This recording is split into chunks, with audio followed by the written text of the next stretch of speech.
Hi, everybody.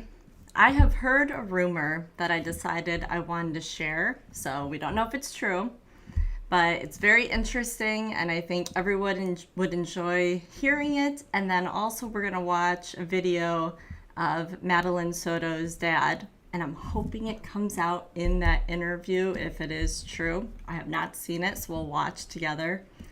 But first, I have Sarah Boone news. I don't know if you guys have still been keeping up with her, but she was basically on here every other day for a long time. So it's nice to still get little updates on what's going on with her and the civil case. Let me skim this and read it to you, though. So we all remember that she had gone through 1,000,000 attorneys, 8, 9 if you want to include her. Or her last attorney too, I guess. So, hey, she's closer to 10. But for this appellate case, with her trying to get the first sentencing and everything, like she's hoping to be able to reverse it, maybe even have a different trial, maybe in a different location. Ridiculous, but I digress. So, we just found out that her appellate attorney has put in to be removed off of her case, and it was granted, but it's not open to us about why. I'm sure that will come out, but we do know all about the other lawyers and things that they said after the fact, so I would imagine it's probably the same exact thing. She is probably being very degrading. She already doesn't talk to people nice as it is.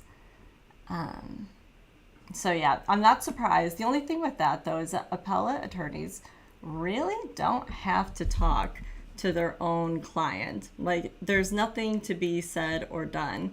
And evidently she was writing the person 1,000,000 letters, very angry that they wouldn't respond. And it's like, well, they don't really have to. But evidently, even with that lack of communication, she has now said enough that the attorney is done with her.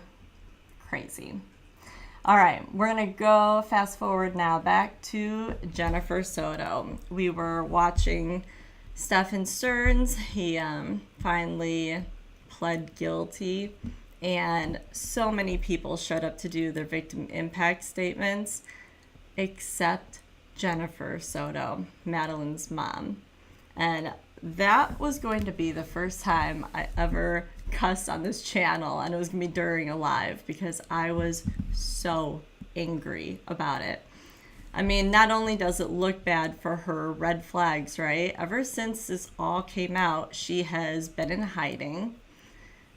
Still not arrested. I want that to change. Something's wrong with this entire situation. But yeah, she doesn't even show up for the guy who killed her baby. She didn't even show up. She didn't say anything. She left it to other family members and friends. And I'm mortified, and it really gets me like emotional even dealing with it. I don't understand. This is her one child, her daughter, who went through really, really bad things, and then to have it end like that. And there's nothing from her. I would be there. I would break down the door so I could be there and try to get after this awful human being. Anyway, so what I had learned is that supposedly Jennifer gave her Maddie's dad, she gave him Madeline's ashes. It's not 100% true yet. If you know, write me, let me know. I'm hoping it'll be in this interview. We're about to watch it. But man, wouldn't that all, like, it flows with everything else she's been doing up until this point.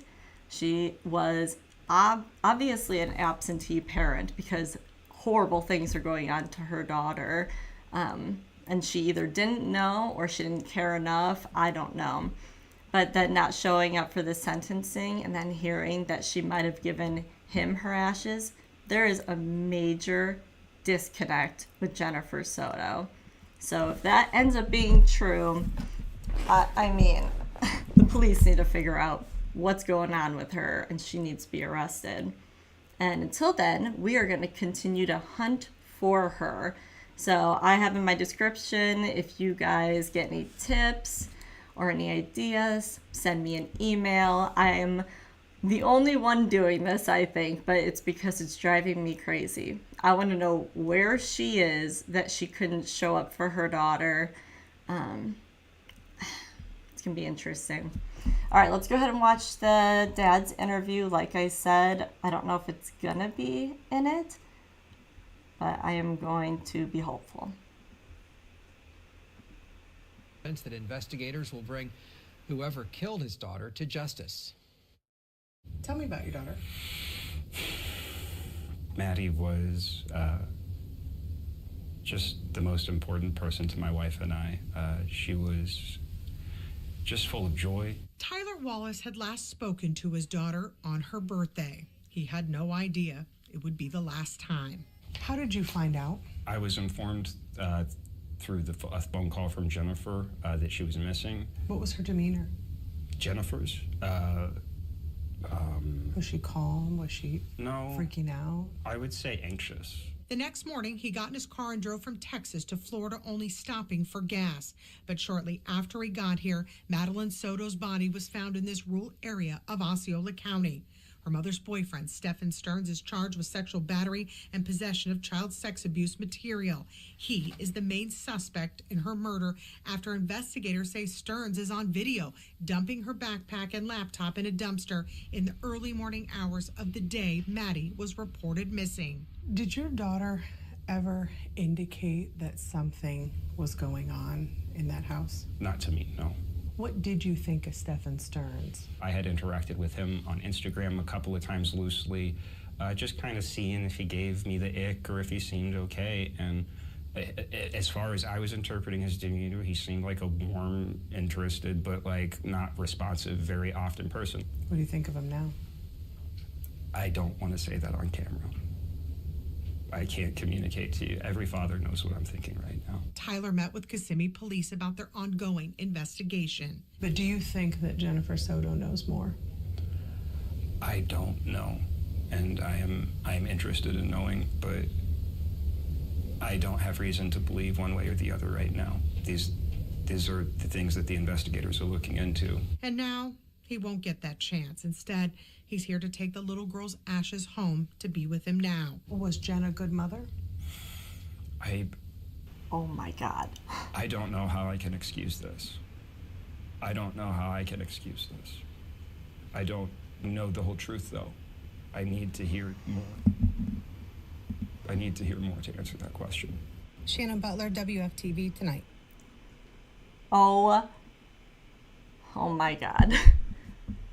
I really didn't think that they were going to say that in the interview, so I'm shocked that they even did. But Jennifer gave the dad her daughter's ashes.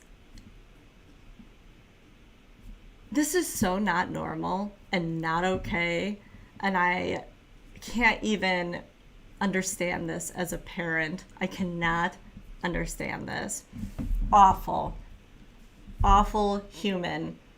Man, I'm going to dig really deep to find out where she is right now. I am motivated to find her and help bring justice if we can, but something's wrong.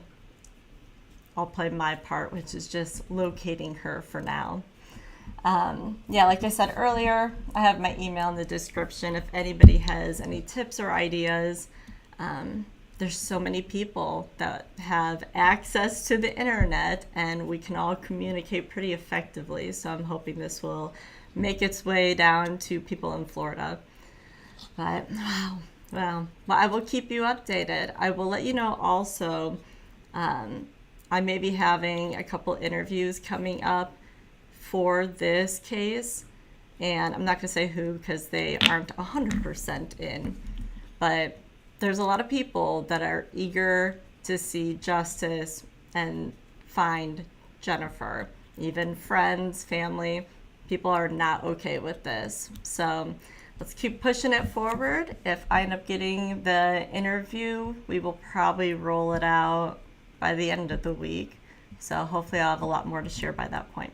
So, all right. Thank you for watching.